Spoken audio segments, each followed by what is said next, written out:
The Crash Course Podcast is brought to you in part by DerbyParts.com, Smashmasters Derby Parts, Derby Inc. Magazine, Live It, Breathe It, Be It, Derby Inc. The 2014 Bachelor Cat, May 24th and 25th, Washington Courthouse, Ohio. And the Keystone National, a Bo Lockwood Motorsports production, July 19th at the Jefferson County Fairgrounds in Brookville, Pennsylvania. This is the Crash Course Demolition Derby Podcast, recorded live at the FingerLakes1.com studios in downtown Seneca Falls, New York. And now your host, Chris Marport. Good afternoon and welcome to episode number 24, Redneck Rumble recap. We've got Steve Bucknam on the hotline. Razorback. Oh geez, I can't believe I did that. Razorback. Well, there's Steve's eyes. I got to fix your camera there, big guy. Josh Decker, Ben Haas going to be joining us in studio as well. Brian Tompkins here. I'm Chris Marquardt. Lots to talk about after Redneck Rumble. Congratulations out to Alan Tillery for winning. Did I do it again? Razorback. I did it Write again. it down on a sheet of paper. I do. How's that no sleep treat? Oh, it's not good, dude. We've been wrestling with this with the playback, the on-demand material from the Razorback Rumble from Hot Springs, Arkansas, all day today, trying to get all that stuff fixed so that people can go back and view the replay of it, and we're having a little bit of an uphill battle with that stuff. We've loaded a ton of content today in an effort to basically go a completely different direction with the recorded stuff and trying to make that happen. So that stuff is coming. We are working on that pretty closely with DerbyTees.tv live stream and Streaming Media, who's the other company that we work with on that. So everybody hold tight with us. It is going to be there. It's just a matter of getting all the parts and pieces to fall in line.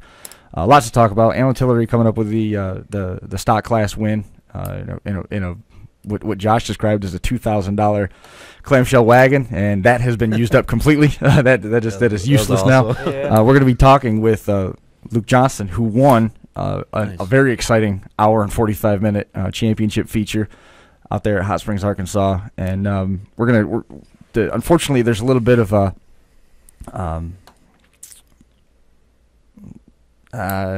his win is being overshadowed a little bit by some of the stuff that's been going on. If you are anywhere close to social media, there's a lot of armchair quarterbacks that feel that they're expert and at least weighing in on it. A lot of what they're talking about there does have a grain of truth. We saw some of this stuff up front, and we're not going to dive too deep into the whole situation with David Gard and Derby Icons because we don't have all the facts. We've been trying to find more data out, and instead of propagating rumors and things like that, what we do know is at this point, it looks like some of Team Gard has elected to probably pull out of Spring Explosion based off of comments that we heard some made during the drivers' meeting about David and with regard to the show in Hot Springs. David and Jeremy Gard from Gard Speed Shop, neither one of them were there to weigh in on it. And beyond that, it's a really sad situation because you've got somebody like David Gard who is really well respected, and it seemed like was really a main piece of that Derby Icons team. And there's some things going on, and again, we're not really going to, without knowing all the parts and pieces and having some statements and stuff from those guys. We had our 20-hour drive back, and then we were working on some of that other stuff, and I did not have the opportunity to get with either of those individuals. However, right here, right now, at 6 o'clock on Monday, the 10th of March, there's an open invitation for any party involved with that. If they want to come on and talk about it and give their side, they're more than welcome to.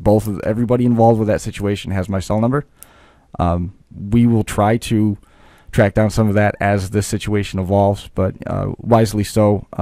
Listeners, you guys should make yourselves aware before you draw any conclusions and do any knee-jerk reactions. There's a lot of information on social media sites. Somewhere in there is the truth of what actually went down, and I think that's pretty much where we're going to just leave it. Unfortunate situation, and there's going to be more as this comes about. This is certainly a developing situation. David actually called me and asked me what I knew about it, and I said I really don't have anything to say. There's a lot of rumors about teams pulling out of Spring Explosion and cars that are going to be going to different shows now and stuff. So lots and lots going on inside that dynamic. I know Ben and Josh were both at the drivers' meeting, Yes. and they shared some of the stuff that they had heard. So we're gonna put a pin in that, and we'll get back to that at some point. And It's a no comment situation. Yeah. I think it's probably we want to be someplace where you guys can come and you can get some news at the same time. Stay relevant and be able to talk about the things that are going on within the Derby world. At the same time, we are not going to be the people that continue to propagate rumor and speak out of turn. And I don't feel that this is really something that we need to dedicate a whole lot of time to.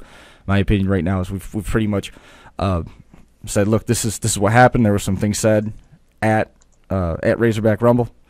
Some people have been hurt. There's plenty of information out there if you guys want to go and invest some time into finding out. There's plenty of stuff on Facebook, and there's a ton of armchair quarterbacks that are going to say that they have a piece to chime in with, and that's pretty much that. If again, open invitation to anybody if they want to come on and air their side of it, they're welcome to. But until we have more information on our own, I think we're going to just kind of put a pin in it until we can say more. On the other hand, there's plenty that we can say about Luke Johnson, who drove an amazing feature. Yeah. And when we're standing there in line, there was several people that came and said that car is going to be one to watch, and sure enough, he was. Yeah. Oh, we heard that from quite a few people actually. That was he was one to watch, and he put on a show for sure. He had some nice stuff there, and he went into the feature.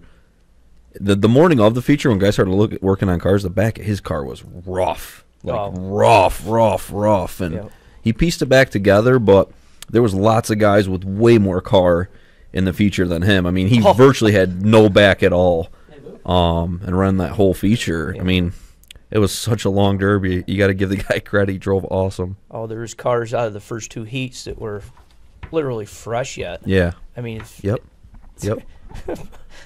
He was rough.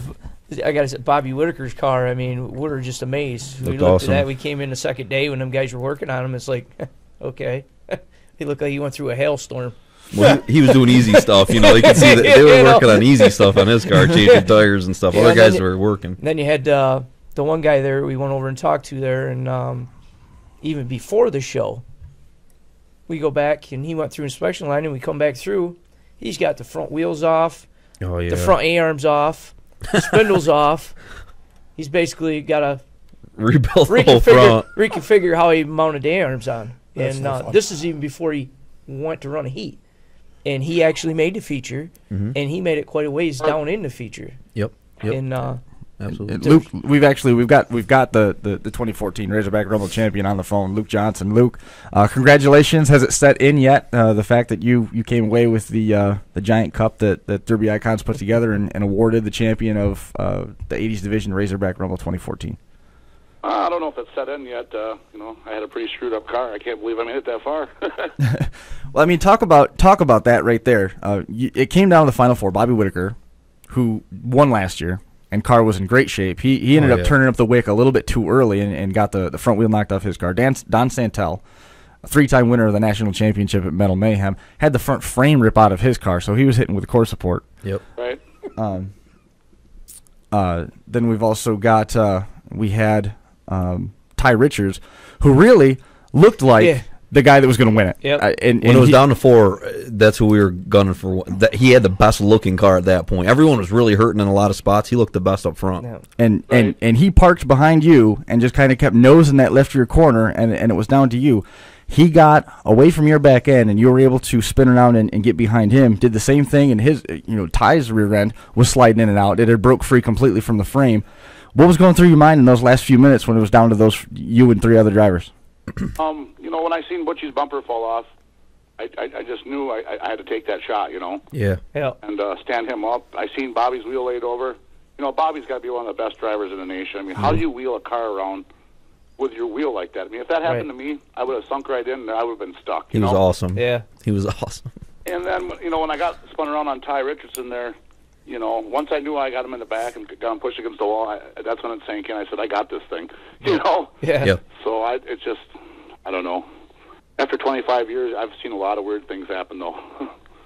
Now, you finished it real well there. It was really, when it was down to 4, it was, one guy looked good, then within a 30 seconds or a minute, it changed to it just kept switching who could have been the winner there, and it really came down to some luck in there and great driving, and it was a pretty awesome ending, I thought.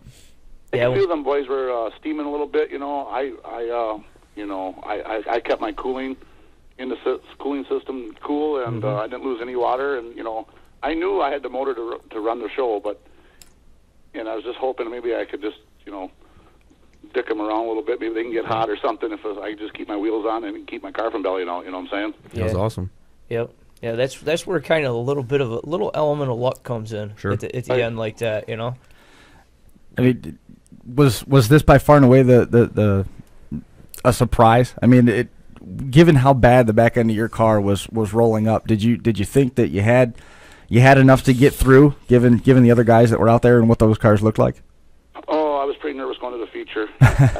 Heat 3, I got tore up, and like I said, my steering was shot. I lost 2 foam-filled tires off the rear of the car. I was in pretty bad shape, But after the car got impounded, I got to thinking about it, and I looked at the big picture. From the center of the humps to the front bumper, my car was perfect. Right. I figured if I could just protect that back, use my front, pick my shots, pick the fights with the right guys, not the wrong guys. Exactly. You got it. Exactly. I could probably maybe wheel this thing down to 10th place, but then we got down to 10th place, and hey man, I got a pretty good car yet. Right. How much concern did you have for James Porchaska, that 004, the car that simply wouldn't die? The back end of that had already gone over center. It was bellied out. He was getting high centered all the time. Yet the thing just wouldn't go away. Was that somebody you were trying to get a hit on because it was a way to stay busy and it was already a weaker car? He ended up finishing 5th. Yeah, I tapped him a few times. I think he got stuck a few times. And was it Ty maybe dug him out a hole, or Yes. Butch dug him out Yeah. A couple times. Yep. Ty knocked him loose, and he also I don't know if he meant to, but he knocked Jeremy Gard just texted me. He's listening right now. Thanks, Jeremy. Thank you, Jeremy. Keep watching the mail, big guy. I got something coming for you. Don Santel was buried, and Ty knocked him loose one time. Yeah. And oh there my was God. a bunch of that. There was There was a bunch of times I'm yelling, no, and then the people get out. I mean, that feature could have changed just because of all the people getting stuck. There was. Well, that's when I realized who was working together. Exactly. Oh, that's true too. Yeah, That's true. the true, the too. buddy system was hiding itself pretty good for quite a long time, and then once Whitaker started teeing off on Santel, then some buddies came out on his behalf. I think that's where Bobby and I ran real tight to the end. Yeah. Yep. It was awesome to watch him turn it on because he stayed pretty calm and cool. When it got down to about, I'd say like 10 or 12 guys is when he really started turning it on. And he drove like a wild man for 20 minutes, half hour. Oh, my gosh, yeah. man. I mean, he was doing donuts and just driving people, but never taking his foot off the gas, just right into the next donut and the next guy. It was awesome to watch. And I've watched several shows in person that he's been driving in, and he, like you said, he's a hell of a wheel man. He can wheel a car like there's no tomorrow. I mean, it's unbelievable. Yeah, I mean, the guy can have a 3-wheeled car. He did. Yeah, I know. literally. He can just maneuver around like he's got 4 wheels in a fresh car. Yep. There was a couple times where he started digging himself and got him. You're like, yeah, he's stuck with his wheel broke off, and nope, he got out of it. But he was a real time. He changed the tide for a bunch of guys because everyone was kind of at the same pace, and all of a sudden he turned that pace up. Think about the cars he put out. I think he put out Markley. Yeah. He put out Porchaska. Mm-hmm. He put out Derek Ray. Mm-hmm. Right. He was involved with Kresk's end of the night. Right. He was beating on And he Santel was for a hammering while. on Santel. He was beating on him for a while. For Santel, every time he'd hit him, take off, and it's like Santel's looking around going, where the hell is he going to hit me from next? But he's just... Where did he go? Yeah. And a couple times it was surprising that Santel didn't pick the pace up a little bit because Bobby is obviously picking on you, and he is very high pace, and kind of Santel was just taking it, just waiting for him to come around and taking it. He kept his cool. I mean, he's just... That's not it. I'd turn it But off. Luke kept his cool too. Yes. Because when you see somebody out there going ballistic, you kind of either go with that pace or you get out of his way. And Luke was able to dodge a lot of that aggression. And the car, the car. Here's a question: were you worried at all about running out of fuel? Was I worried about running out of fuel? Yeah. Absolutely not. Okay. Because you guys can run. What's the cells now? Is it 12 or 15 now? I think I got a 14er. Yeah. Because I know that was go to Miami. I know that. Well, that was the issue. That was the issue years ago at Mayhem shows. I mean, you had 8 gallons, and then the guys were running out. And then they moved it to 10 gallons, and guys were running out. Step up the pace. You know, that's what I'd say. And that was my version of it. Step up the pace. Well, you didn't have to worry about that at this show. This show was there was some pace setters out there, and sure. Luke brings up a good point though about picking who you pick on, because he's got a great point. If maybe he start picking on the wrong guy, he could have been taken out. But he kind of got through there, because there's a lot of times we all of a sudden start seeing a piston match between two guys, fight for 10, 15 minutes. Sometimes they would just break apart from each other, or one guy would knock the other guy out, and then they'd just pick a new. Chris Adkins and Shrek are 2 people you didn't want to pick on. Oh yeah, they were sending stuff. Holy cow! My Proctorville boys they were getting her done. Oh my gosh! And the Moore boys, the Moore boys, Randy and Jeremy. I mean, you're right, and you got to be careful who you pick on. And also, I got a question about where you spent your night. You spent a lot of time on the opposite end of where we were broadcasting from. Did you pick that end for a reason? Was it because who was there, or was it because of who was on the outside of the track, or anything along those lines? I was just down at that other end of the track. There was some guys down there that I was able to get behind them and get some wheel shots on them. I just stayed down there and kept my back to the back, kept my back protected, and just kept poking them with my front end. That bottom side seemed a little bit more slower pace on the top side, because it seemed like guys are going nuts on the top side. And you could see guys come up and get into that action, and it's like, wait, right back down the other side. Get out of here. Yeah, they didn't spend much time up there. They want no part of this. No. Chris Atkins was up on that top part for half an hour. Just anybody that came into his zone, he was driving them. Speaking about who you pick on, like last year, there was that future icon, Trevor Petke. Yeah. And I was down there, I didn't know the kid, and I went down there and started messing with him. I got down to 10th place, and he tore my wheel right off last year. It could happen. I thought maybe, I don't know who this guy is, and he got the best of me last year. So, it's just... Right. That's cool. When you see Ty Richards' rear end shifting back and forth like that, and the only thing that's holding it in is a loop of chain, did you kind of want to get behind that car, stay behind that car, or were you thinking let him bury himself because eventually that shaft is going to break, or the rear end's going to come out from underneath it completely? Just hoping for the best. Just try to break it, or let him bury himself. Right.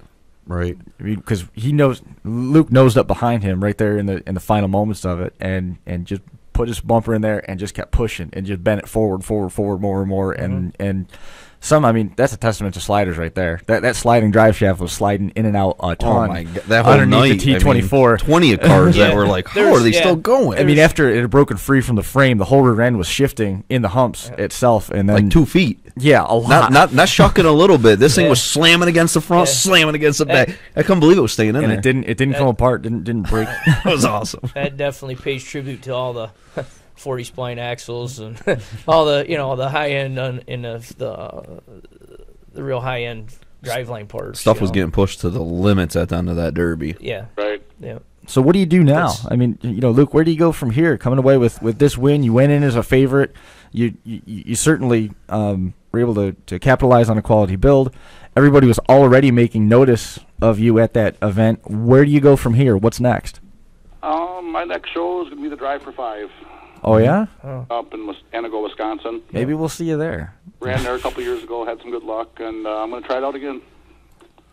Nice. Hey, can you tell us real quick about your driveline setup, what you had in there, motor, tranny, rear end? I'm just kind of interested. It's an engine. Yeah, I know. Motors are AC, buddy. I know, I'm sorry.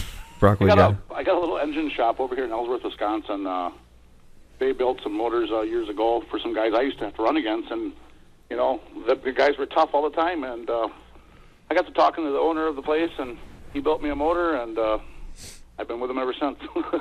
That's great. Nice. So and I got a Turbo 400, and I built my own rear end, and I'm kind of I like to build my own stuff. That way I know what I got. You know what I'm saying? Right. Is it likely that phone is going to start ringing at that shop in Ellsworth now that you've come away with this win? No, and actually I tried to get him to build a motor for a friend of mine, and he's the type of guy who says it's done in January. I got another motor sitting there right now. He told me it'd be ready in January. I'll probably see it in September. Wow. Yeah. You know what I mean? Yeah. Wow. Get to it when I get to it. Yeah. Right. it's just the way it is, and I'm okay with it, and he's okay with it. I got 2 other motors here on the floor, so good to go. It's cool that you say that because a lot of people are going the opposite way where they're just buying everything, right. And people are saying if you don't buy everything, you can't compete. And right here, home built rear end, and I mean, how awesome is that? That even feels maybe not, but I would say that even feels better of a win when you actually welded every single thing on that car. I mean, that's pretty cool. I mean, you could go out and buy everything. You just got to understand what you're buying and what how it all works together. I mean, there's nothing wrong with buying everything, and that's what a guy wants to do. That's what a guy wants to do. But sure. Now, did you? I got just a quick question. We had the confusion factor of we had a little confusion factor with guys coming in through inspection. Did you fall to the confusion of the tranny mount?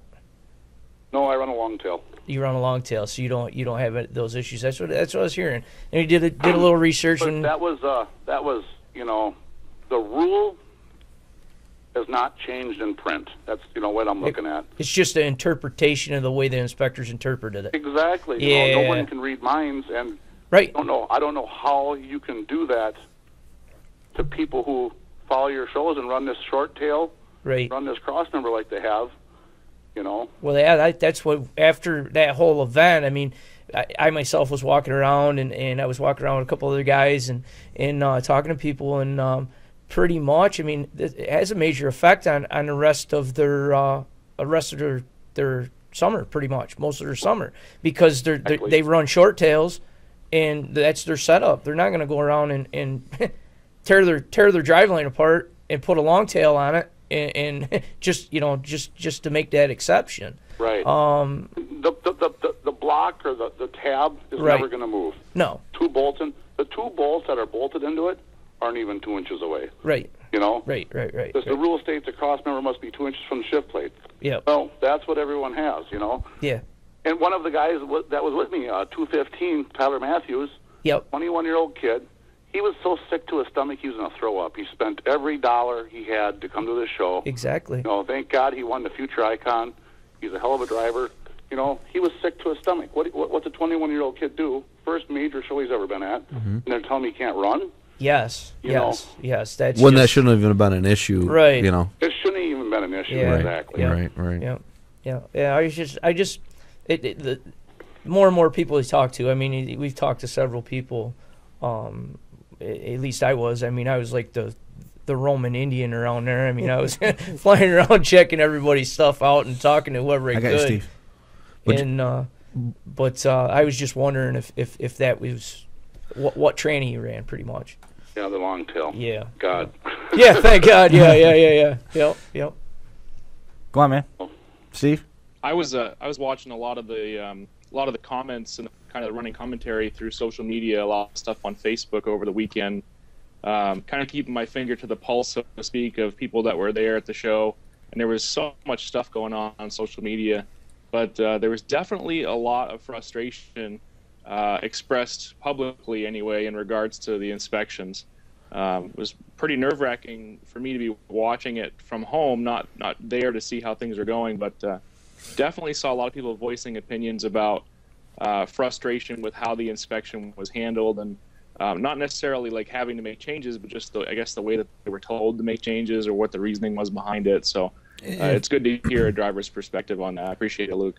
Right. Yeah, if we can touch on that a little bit, what was happening was all the cars are going through inspection, and they started inspection about 10 in the morning. They're supposed to start at 8. They were supposed to start at 8, and I think they didn't even start till 10 or 10:30. Well, everyone was waiting, and inspection was taking a very long time. Now, fast forward to about 2, 3 o'clock in the afternoon, people were starting to get upset. You started to see there are a couple guys loaded cars right in the middle of everybody were getting upset. And Monroe, the 18 car, I think it was Monroe, right? He 18 and a half. Yep. And whoever he was Monroe. with, the 2 cars loaded up, and you could tell people were getting a little bit heated. Now, inspectors were talking, people were very deep in conversation, but the inspection line wasn't moving. Right. So fast forward to 4:30 in the afternoon. The Derby's supposed to start at 6. 4:30 in the afternoon, not one car had gone through inspection. Nobody. They hadn't got a stick. I'm sorry. They hadn't got passed a stick. inspection. Yes. No one passed inspection. No one passed. No one got Yeah. a stick. Yes, I'm sorry. Yeah. And then at 5 o'clock, I think there was, or 2 cars. And Yeah. now we're an hour before a show. 2 cars go through. Yeah, because Right, I think I got the 7th stick. yeah, because And what time did you go through? I went through. I don't even know what time it was. You came in the arena. I remember watching you pulling in park, and I think it was something like 20-6. yeah. When we were up in the It very well could have been. yeah. I think it was. It might not have been quite that late, but I remember because Luke was one of the cars I was watching because everybody told me to. Yeah, because I mean, a lot of the shows and bigger shows and stuff we've been to, I mean, you get that. You get a percentage of guys that's going to push. They're going to fix stuff. They're going to go through the line once or whatever and mess around like that. But it was generally a majority of the cars had to do something, and very rarely do you get. And it was consistent. It was same thing. The same thing. Yeah. Exactly, Yeah. Ben. Yeah. Yeah. Exactly, A lot Ben. of the similar stuff. And Josh and I were talking, and Chris were like, "There's got to be something more to this, you know." And then Right. we got around talking to some people, and then we definitely found out what it was, you know. And a lot of people were pretty adamant, and they had some real honest opinions. I'll leave it at that. Well, you know, and But let me stick up for and the inspector there was Skinny. yeah. And I think what happened here, too, is it's a derby that's always had certain inspectors. You have a different inspector this time, or a different role of an inspector, and he starts... A different interpretation. Okay. Exactly. Now, that should have been figured out before that derby even started, because it seemed like... And let me stick up for him a little bit. Talking to him, he has true passion to do right at that derby. You know, he's saying... Josh, this is my word, and this is I have to stick to my guns, and I kind of I understood what he was saying, that if he was put in this inspector role, he was told to inspect like this, he's sticking to his guns because that's what I was told to do. I get You that. know, when things are in black and white print and it's been written the same way, you know, and it's in black and white, the black and white should have been changed. Yeah. Right. He got Before stuck. the job. He got Right. stuck He in should front have of had the a full understanding of the black and white, Yeah. as taking role in leadership of the DI inspection. You know? Correct. Yep. Yeah, he- And I have many times. Somebody's missing something here. Yeah, he Right. got put in front Right. of the firing squad, basically. I have kind of, Yeah, Ben, maybe. You know what I think. mean? Yeah. He was the odd man. You know, not the odd man out, but All by himself out there. He was pretty much put out there. He was hung out there pretty much. I feel. I mean, kinda how I feel. from my inspector's point of view, from me being a head inspector myself, that's kind of like you. And that was my big question: has anything drastically changed? And everybody's like, no, this is in black and white. This is the way it's always been. Correct. Exactly. And Correct. you can't just all of a sudden say, this is my interpretation on it now. and Skinny's been with Icons for the last couple And of he's years. not just. But I've always turned he- around and gone the other side of this a little bit too, and said that some of this onus is on the drivers to make sure that you know. But the thing is, and what we've come back to before, is that nothing changed. There was no real indication that the Right, drivers needed to right. call to get a Right. new Right. interpretation of what they'd already been used to. Yeah. We do have Jason Butts What's here coming supposed up in a to few be changed minutes. was highlighted in blue, which is fine. You know, Right. everyone's like, build the same car. Everything changes. All the changes are highlighted in blue. Yeah. Yep. Kind of. Yeah, were they? No, I don't know. Yeah. The inspection line, I mean, as a driver's point, it's like an episode of The Twilight Zone. There's so much going on. You've got guys under your car, top your car, 5 people talking at once. Yep. Yeah. You Got a can't. lady trying to write things down. She's Yeah. asking A lot of questions. orange spray paint. I don't know what's going on. Right. Yeah, they're painting things. They're not painting things. They're talking about. I don't know if I'm coming or going, or if, Right. if I should just, you know, I don't know what I should do. Yeah. And it gets Right. really confusing. And then people are arguing about their cross numbers and this and that, and Yeah. it's frustrating. So, how do you hope that changes for the next time? Do they go back, or do they not? I the old don't have all the answers. Yeah, because I don't think anybody has all it the seemed answers. like Saturday. I mean, yeah, it was fix it cars. You know, it was the fix it for consies and guys repairing their cars for the feature. But it just seemed like everything just flowed Saturday. Saturday went awesome. Saturday, no problems whatsoever. Compared to Friday, Saturday just rolled right through. Absolutely. For everybody. Yeah. Yeah. No. The stock cars went through fine. Everything went easy. Yeah, And Skinny meant well. You know, that's the thing. But Skinny's been part. He's been. Right, I don't and know. that's the I don't point, know too. when he's been. How long he's been a part of the actual inspection Couple crew. years. But he's actually run Icon shows and for as long as I can remember. Right, I mean, right. he's. Well, that's a good You point. know, too, I Ben, remember him but- back in '07 running Mayhem. We gotcha. Luke, got you, Chris. Luke, I want to give you a minute or two here just before we let you go. We do have Jason Butts coming up here in a minute. We got to do some quick business before we bring him on. But if there's anybody that you wanted to thank or make mention of, I know you mentioned that engine shop up in Ellsworth. Yeah, I'd like to thank them. I'd like to thank my fiancée Elizabeth. She's a strong supporter of all this, and my family. And just all the good people that are out there. I mean, I love going to big events. There's a lot of good people out there. It's good to see these people. We see them 3, 4, 5 times a year. And that's when you get a chance to catch up on shit. And Right. and it's a good group of people. Definitely. And we do have a question that actually being sent in by one of our listeners, wondering if you're going to run a Derby Icons show again. I don't think so. I think a lot's going to change before I come back. Thanks for being honest. There you Yeah, go. Appreciate the yeah. honesty, man. Congratulations, Luke. Awesome drive. Yeah, awesome build. Enjoy this win. This is one that you definitely had to go out there and earn. This was not handed to you, and very good job done. It's nice to get one like this after 25 years. There you go. There you go. You deserved it, man. You drove Yeah. a great weekend, so you deserved every bit of it. Yep. So, Yep. Awesome. Thanks again, Luke. Yep. Thank you. Take care now. Thanks, Luke. Bye now. We got a couple of guys that we want to tell you about hanging with us here, and we're going to get Jason Butts on the hotline. What better way to spend Memorial Day than seeing a bunch of cars being smashed? Spend the holiday with Smash and Demolition Derbies as they again host the Bash for Cash at the Fayette County Fairgrounds in Washington Courthouse, Ohio. Planned for May 24th and 25th, the card is headlined by the co-main events, the 11,000 to win DerbyParts.com 80s newer class, and the DerbyTees.com 10,000 to win Turn Back the Clock division. Other classes include full-size trucks, U-Compact, street stocks, and the 80s newer wire-up division. Gates open daily at 10 a.m. with action to follow at 4. For more information and details, visit the online home of Bash for Cash at www.smashitderby.com.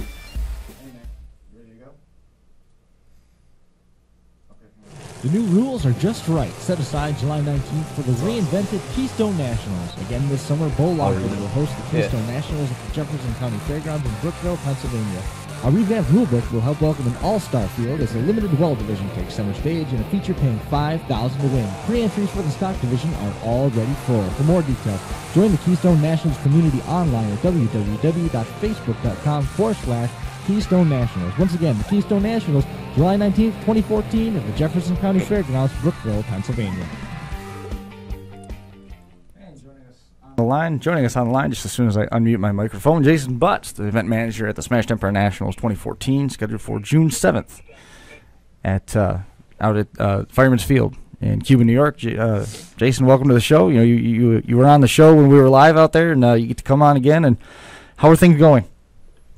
Things are going really good. We're anywhere from 15 to 20 cars in every class pre-registered currently. We have 5 teams in the Border War division, 2 from Canada, 2 from Pennsylvania, 1 from Pennsylvania and 2 from New York. There's a team, there's a couple guys from Pennsylvania that are looking to get in on that. They're looking for another couple team members, so we're looking if there's anybody out there that's interested in running in the Border War division. There's a couple guys looking for a team, so they can get a hold of me and I can put them in touch with the individuals that are interested. How's all the planning for everything going? Is everything falling into place for you? Yeah, absolutely.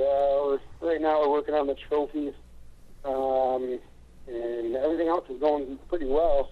Looking to get some rid of the snow so we can start working on the grounds and getting everything back up into shape. We're looking at changing a couple things. We're going to build an area for the inspection for cars to drive up on. So that's, Make the track bigger. Be built here in the next as soon as the snow breaks. Make the track like double as long. But What's that? make the track about 300 feet long, and how wide was the one that we just saw? It was what, probably another It was 40, 50 feet wide? 5 feet Yeah. wide and 300 feet long. There you go. Now you're talking. Good job. I'm traveling right now. I'm in Tampa, Florida right now. We just left the steakhouse, or the Longhorn Steakhouse, so we're traveling back to the hotel right now. Must be nice. This is the first year for bringing the Derby Dogs crew in to oversee rule enforcement, officiate the show. How's that been going? It's going good. Germany, a couple of the guys, they were out at the show last year, helped Ken Swingle and Heavy Hitting Production crew inspect last year. So they're not completely brand new. They did inspect a couple of guys that did inspect the cars last year. So it's going pretty well. Obviously, there's some questions, the guys are having about the rules, some gray areas that people have found, but, that's, I think, in every show. Guys find gray areas, loopholes. What is that gray area? What's that? Which gray area Josh wants to know? Tell me what that gray area is. Josh, I'm sure Josh has came up with his own, but Josh told me he doesn't read rules, so I'm not really sure why he's concerned. I have people read them to me, actually. You're famous, so you just show up now anyway. You don't have to build cars. I wish it was that easy, man. So how about the entry list? Is that going to be released, or is that going to be kept a secret until we get closer to the show? There's mixed opinions. We have extended the deadline to April 1st for the pre-entry because Jeremy and those guys weren't able to make it out to the show, and they're out to the Derby banquet out there in Owego. So we extended the pre-entry to April 1st, and then at that time, I'm pretty sure we're going to release the pre-entry list just to give some people an idea of who's going to be there. I want to know if the rumor I'm hearing is right. Is that you're getting requests to, and possibly you're going to be raising the Weld class payout $1,000. What's that? Sorry, I couldn't hear you. There's rumors going about that there's going to be another $1,000 invested into the Weld class payout. Is there any truth to this? I have not heard anything about that. Well, you should do it anyway. Well, it sounds like a great idea. Good rumor, Ben. Way to start it. Hey, I heard it at the Derby banquet. Okay. So, well, I mean, what's the driver response been in having the group from Ohio come in and do the show that has really sort of become a defining event for New York? There's obviously been mixed opinions. I mean, there's some guys that are very open to it, and then there's guys that are balking at it, so to speak. But overall, it is what it is, and we had to make a decision, and we felt as the fire department that the Derby Dog Productions was the best route for us. They've been there. They had a couple other guys that were at the show last year, and Ken Swingle, he actually, when he decided that he couldn't come back, he hooked me up with these guys, and we talked to them, we met with them, we went over everything with them, and they're a great group of guys willing to work with us on how I envision the show moving forward in the years to come, and they have a couple ideas that I think in the years to come are going to bring big things to Cuba. So. And what are some of them ideas? There's obviously a lot of guys' worries is, the Ohio build is a lot stronger than what we build in New York currently. And it's good to have, their shows out in Ohio, they're already building to what New York's not to yet. And so it's good to have, they know what's happening currently out there. So when the time comes, because it's going to happen eventually, I'm sure. We're gonna build. It'll be the Ford cars and that nobody wanted this year, and we're trying to evolve it. We got we're thinking about making it a team show. There's talk of doing more than just the border war for the team show. Maybe make the Weld class a team show. There's many different options out there that are being discussed. So an awesome team show would be is needed around here. Yeah, I know we've tried it before, but give it a shot again because they're awesome. Yeah, we actually tried putting one on. Had a good response to it. But basically, What I'm gonna tell you the same thing I told the guy I work for is if you want to put a team show out, you better get your wallet out. Oh, definitely. Because it's, I mean, lots of money. I mean, ridiculous money. I mean, you're talking, but just a comparison. A team show that we've already been to. I mean, I would say this year, but it was actually last year. Blizzard Bash. What was that to win? The team show. Tens of. 50 is like $15,000 to win or $10,000 to win. But I mean, each member of the team ended up getting somewhere around $3,000. Yeah. So I mean, if I remember right, so that's I think it would have been where 12. That's where I mean, I'm sure I'm sure these guys are bringing you up to speed on that. But if not, that's an eye opener for you because that's a lot of money. Yeah, but you got to hope that. The thing that's unique about the Cuba show is it's 100% just the demolition derby. There's no carnival, there's no fair, there's nothing else to have to bring people there. I mean, last year we had 2,500 people through the gates. It was 2,500 people there to watch the demolition derby. Yep, that's there awesome. was no carnival. You know, yeah, we had a class fair, but that really wasn't a big deal. Like there wasn't really nobody came just for that. You know what I mean? Right. So that's the cool part that the demolition derby in Cuba is. You know, we had 2,500 people there last year, and there were 2,500 derby enthusiasts, not just your average fairgoer that that just decided to watch what was going on that night in front of the grandstand. So it's kind of a unique thing, and we got some additional seating coming in for this year. We had a lot of people that had to stand last year, so. Well, that's what it's pretty much coming to. It's $12,000 to win in Topeka. $12,000 to win in Topeka. Yep. So I mean, but that's what it's coming to. I've been saying, and we've been talking before on some of these road trips. Is it's going to come down to specialized events. That's what it's going to be. These fairs are going to go right belly up and not really going to be. Well, you won't get good shows. Good shows, but I mean. And there's some people that are very, very much against that don't want to see those fair events go away, and they're not necessarily going to go away. It's just they're not going to be what they used to be. That was the wrong wording. I'm not good with words, Chris. That's fine. You're fine.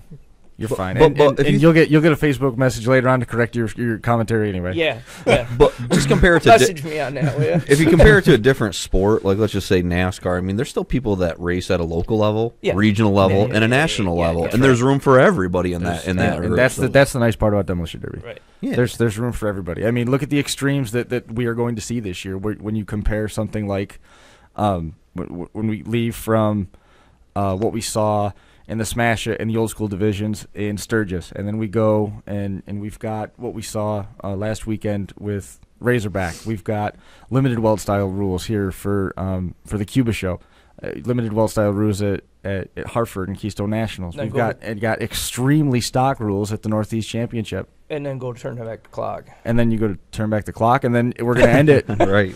Then you go and you end it in November with that really extreme build where you're just basically plating as much as you can from the AR forward.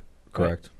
Right. And when you talk about you see a lot of people on Facebook that get like real passionate about like Derby's got to be one way, and it's kind of dumb because there are all different, like we're saying, regional, national, and local events. There's room for everybody. You want to be a stock builder, be a stock builder. You don't, then don't. You had the stock class in Razorback. Mm-hmm. Which was awesome. Which they made junk, and they're getting it was an awesome ending. I mean, they weren't scared to junk their cars. And there's a lot of heat on that. I mean, there's a lot of social media heat on that. That I was reading this afternoon is they're supposed to have non-high performance motors in them. Yeah, I read the same thing. That it did say that in the rules. But but where's that line? What's right, high and performance? that's what guys are saying. Mine only has 350 horse. That guy's got 650. You have a factory high output engine. They produce those. Those were available. I'm here to tell you, I'd like to have a couple of them. No, someone was out all. Yeah, they were making your ears bleed when that Buick was lighting stuff up. I know Steve has got. Steve has seen a lot of stuff in his travels around the country. In all sorts of different builds, and now his home base up there in New England. What are some of your thoughts on this? Well, I agree with Josh that there's room for everybody. Being where I'm from, I was born and bred with the super stock rules. And I guess, you guys talk about the stock class at Razorback Rumble. That's nothing at all like a stock show that we see here at home. And I guess my only point to add to that is, yes, there is room for everybody. including our really, really stock shows, which, a lot of guys would look at our rules and say, that's not a derby, that's just unsafe. Where I say, hey, I grew up and derbied 17 years that way, so there's room for everybody. Everybody has to start somewhere, and we all love the sport. Doesn't matter how we make it happen. It's true. Yeah. I think, as far as the high horsepower, high performance motors goes, unless they're going to put them on a hang on, Jason. Hang on, Jason. When we started doing the rules, we had the world class then, and then as it went forward, we tried to our stock class or our economy class. We started that class and tried to make those rules to our county fair rules, right? So that we could get our local guys to support our show. We only have a handful of local guys that support our show, in general.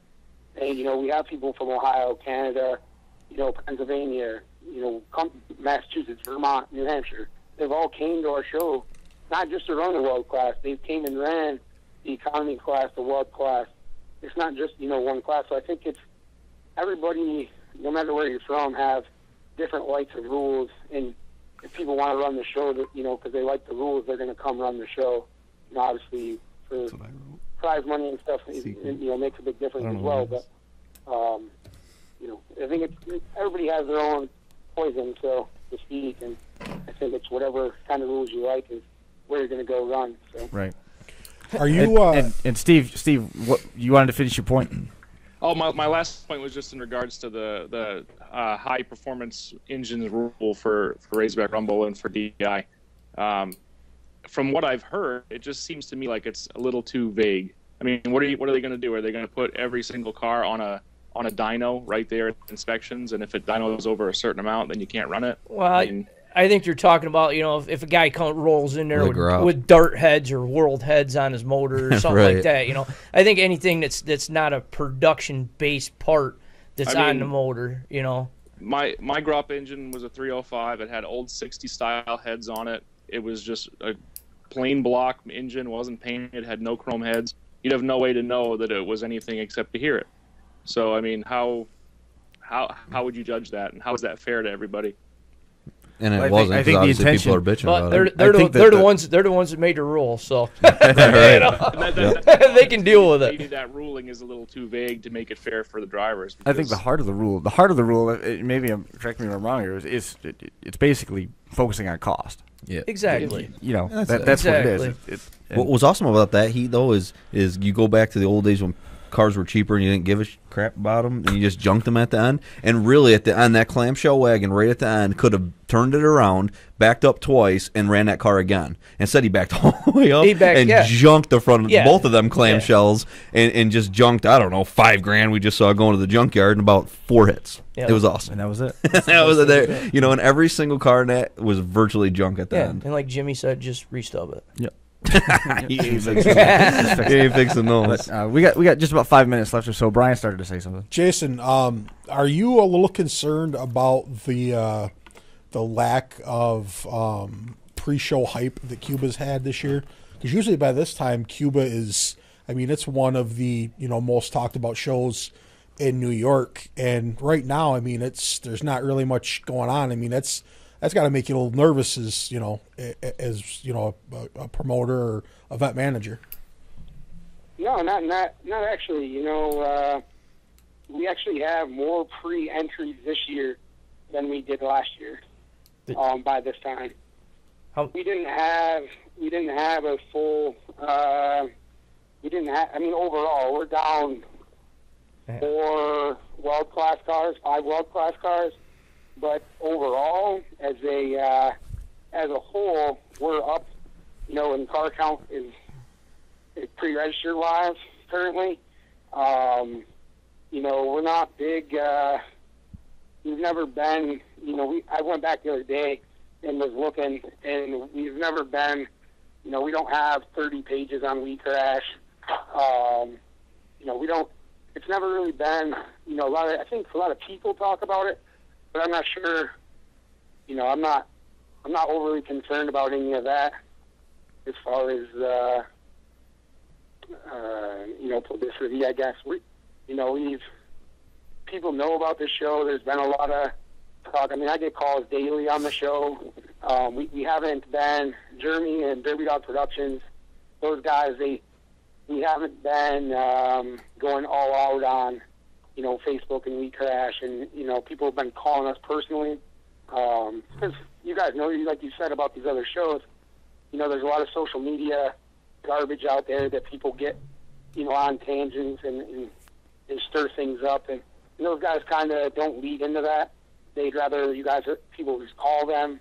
So they don't, I don't know if there's a worry for any reason. I don't know. I don't, I got to weigh in on that one. I don't mean to be a dick, but it's pretty much you're them guys weighing in on social media and everything else.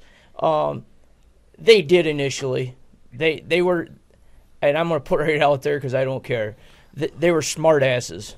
And, when guys are pretty much wanting to know and ask questions and stuff like that, and initially there was some confusion because they said build the cars like last year. And that's where a lot of confusion and a lot of hesitation came from a lot of people. But I think they've worked a little bit more. They've worked towards bettering that and getting the word out there and getting a little bit more clear. And so it's turned around in that aspect. So I think that in the long run is going to help you by them turning that around and instead of being a bunch of, I'll say a bunch of smart asses, because they were. Right. That's one thing that came out quite a few times from some Tell of the guys us how you that I was feel, talking to. Hey, yeah, you know what? It is what it is. Because you tell them what you heard. That's fine. And I've promoted and I've stood behind this show since when it first started, when it first came to Cuba. So, and I still do. Yeah. Guys ask me, and what do you think? I tell them I think it's going to be a good show. Every time. He's trying to do good things. They're trying to make it bigger, and my personal opinion is my personal opinion. I'm not going to shoot anybody in the foot. I mean, I think it's a good show. So, just about out of time, Jason. Want to give you a chance. Let everybody know where they can find more information out about Smash Empire Nationals and anybody that you want to thank for that's been giving you a hand and putting the show together. Yeah, the rules are on the fire department website, cubasmokeaters.com. We also have the Smash Empire Nationals Facebook page. You can like us on there. You can give Jeremy or myself a call. Our names are on the rules. Just like to thank all the Derby drivers, fans that have showed interest, comments, concerns. I've talked to many people over especially the last 2 months, especially at the banquet in Owego and since then. Just hoping for a good show and the support.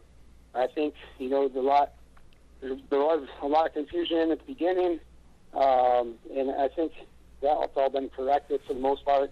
And I look forward to a good show, and hope to see everybody in Cuba on June 7th.